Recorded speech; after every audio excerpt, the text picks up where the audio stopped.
తల్లి పేగు చూడు ఎలా తల్లడిల్లిపోయేనయ్యా కళ్ళు మూసి ఎటో వెళ్ళి సార్ ఎవరు కావాలి సార్ మీకు?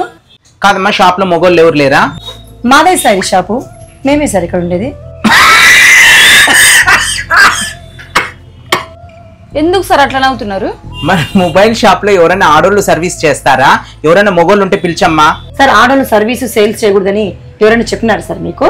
ఎవరు చెప్పలేదులేమ్మా, నీకు స్క్రీన్ గార్డ్ వేసే కన్నా వస్తుందే నీకు? సార్ స్క్రీన్ గార్డ్ వేసింకి రాకనే ఇంత పెద్ద షాప్ మేము మెయింటైన్ చేస్తామా సార్? ఏం మాట్లాడుతున్నారు సార్ మీరు? అయినా ఎందుకు సార్ అంత చులకనగా మాట్లాడుతున్నారు? మా వంట చేసుకోపోయి గెరట పెట్టే చేతికి స్క్రూ డ్రైవర్ అవసరమా? గెరిట పట్టుకోవడమో తెలుసు, స్క్రూ డ్రైవర్ పట్టుకోవడమో తెలుసు, కత్తి పట్టుకోవడం కూడా మాకు తెలుసు. ఆడోళ్ళు చంద్రమండలానికి పోయినారన్నా, నువ్వు ఇంకా ఏ కాలంలో ఉన్నావో? గిరట పట్టుకోవాలంట గిరట. అక్క థ్యాంక్స్ అక్క, నా మొబైల్ రిపేర్ చేసినందుకు. వేరే షాప్ కి వెళ్ళింటే అస్సలు పనికిరాదన్నారక్క. మా ఫ్రెండ్స్ అందరికి చెప్పానక్క, ఆడవాళ్ళు కూడా మొబైల్ సేల్స్ సర్వీస్ చేస్తున్నారని. నాకు చాలా గర్వంగా ఉందక్క. అయ్యో పర్లేదమ్మా, థ్యాంక్స్ అమ్మా. రేపు పోయిస్తానక్క, బాయ్ అక్క. ఈ అమ్మ చెప్పేదాన్ని బట్టి చూస్తే వాళ్ళలో పనితనం ఉన్నట్టే ఉంది. ఆడోళ్ళని ఏమన్నా నేను తక్కువ అంచనా వేసానా? మళ్ళీ నేను వేరే చోటుకి ఎక్కడ లేకపోయేది, వీళ్ళకి అడిగి వేయించుకుందాము. నా ఫోన్ కూడా రిపేర్ ఉంది, ఒకసారి చూస్తారా?